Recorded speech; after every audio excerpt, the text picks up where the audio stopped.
नमस्कार दोस्तों। दुनिया जहाँ हर राज पर पर्दा है, लेकिन कुछ राज ऐसे होते हैं जो खुद ही पुकारने लगते हैं। अंधेरी रातों में, घने जंगलों में ऐसा ही एक राज इंतजार कर रहा था सीआईडी की टीम का उस सुनसान कालवन जंगल में। एसीपी प्रद्युमन, अभिजीत और दया टॉर्च की रोशनी में जंगल की दिशा में दाखिल होते हैं। उनके चेहरे पर तनाव और अनिश्चितता है। एक पेड़ के पास उन्हें जमीन पर कुछ धुंधला निशान दिखता है। दया बोल उठे, सर, रात के 2 बजे है। इस सुनसान जंगल में एक आदमी का कंकाल मिलना, ये तो अजीब से भी ज्यादा है। तभी अभिजीत जवाब दिए, दया, जंगल कितना भी खौफनाक क्यों न हो, एक बात याद रखना, कोई आत्मा नहीं, सिर्फ इंसान ही इंसान का सबसे बड़ा दुश्मन होता है। एसीपी प्रद्युमन गंभीर स्वर में बोले, अभिजीत सही कह रहा है, लेकिन इस कंकाल के आसपास हल्दी और कुमकुम क्यों बिखरा पड़ा है? और ये पेड़ पर उल्टा बना हुआ त्रिशूल का निशान, ये भी अजब है। इंसान की दुनिया से दूर, जहाँ सभ्यता का शोर नहीं पहुँचता, सिर्फ सन्नाटा और उसमें गूंजती हुई अनजानी आहटें। सीआईडी टीम उस सच्चाई से बस चंद कदम दूर थी, जो न तो साइंस की किताबों में थी, न ही पुलिस रिकॉर्ड में। अचानक ठंडी हवा का झोंका आता है। टॉर्च की रोशनी थरथराती है। एक धुंधली सफेद आकृति कुछ दूरी पर प्रकट होती है। दया धीमी स्वर में कहते हैं, सर, वो देखिए। एसीपी प्रद्युमन हथियार निकालते हुए तेज आवाज में कहते हैं, होशियार, कौन हो तुम? आत्मा की आकृति धीरे धीरे हवा में तैरती हुई एसीपी के पास आती है। यह एक युवा सुंदर की महिला की छवि थी, जिसकी आंखों में गहरा दर्द था। आत्मा की दर्द भरी आवाज गूंज उठती है, एसीपी साहब, मुझे गोली मत मारिए, मैं तो पहले ही मर चुकी हूँ, मैं रीना हूँ। एसीपी प्रद्युमन कहते हैं, रीना, तुम यहाँ क्यों भटक रही हो? तुम्हें किसने मारा? हर केस में सबूत बोलते हैं, खून बोलता है, पर पहली बार सीआईडी का सामना एक ऐसी गवाह से हुआ था जिसका सिर्फ आत्मा बोल रही थी। और अब शुरू हुई उस दर्दनाक रात की दास्तां।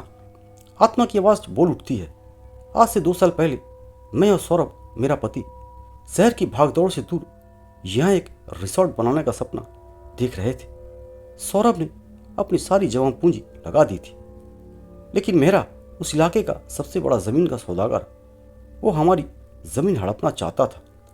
हमने जब मना किया तो उसने हमें धमकी दी। वो रात जब सौरभ जमीन के कागजात लेकर शहर गया था, मैं अकेली थी। मेरा अपने गुंडों के साथ आया। उसने उसने मुझे चुप रहने को कहा, पर मैंने उसका विरोध किया।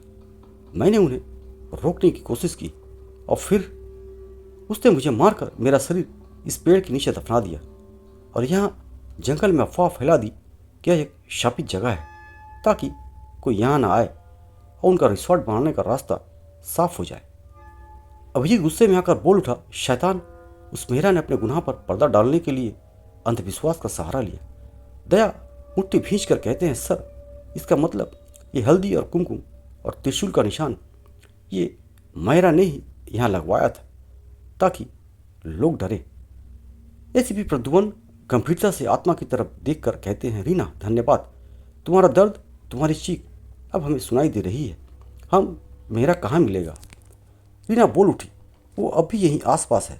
एसीपी साहब, अपनी हवेली में उसे पकड़िए, नहीं वो औरों की जिंदगी भी बर्बाद कर देगा। न्याय, मुझे न्याय दिलाइए एसीपी साहब। अचानक आत्मा की आकृति तेजी से फीकी पड़ने लगती है। एसीपी प्रद्युमन कहते हैं, रीना रुको, और आत्मा पूरी तरह से गायब हो जाती है। अब सिर्फ सीआईडी की टीम और जंगल का अंधेरा बाकी था।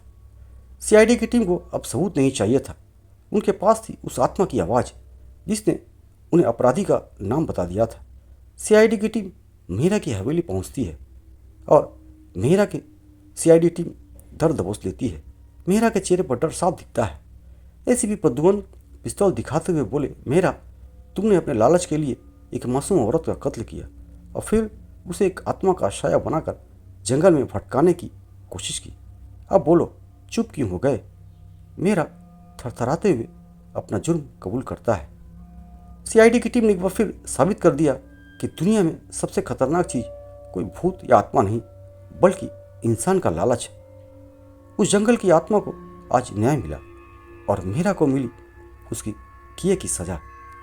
दोस्तों, बहुत बहुत धन्यवाद। यदि कहानी अच्छी लगे तो इसे लाइक और शेयर करें। कहानी कैसी लगी अपनी राय कमेंट बॉक्स में ज़रूर करें और अधिक मनोरंजन के लिए इस चैनल को सब्सक्राइब करें। सतर्क रहें, सुरक्षित रहें। जय हिंद।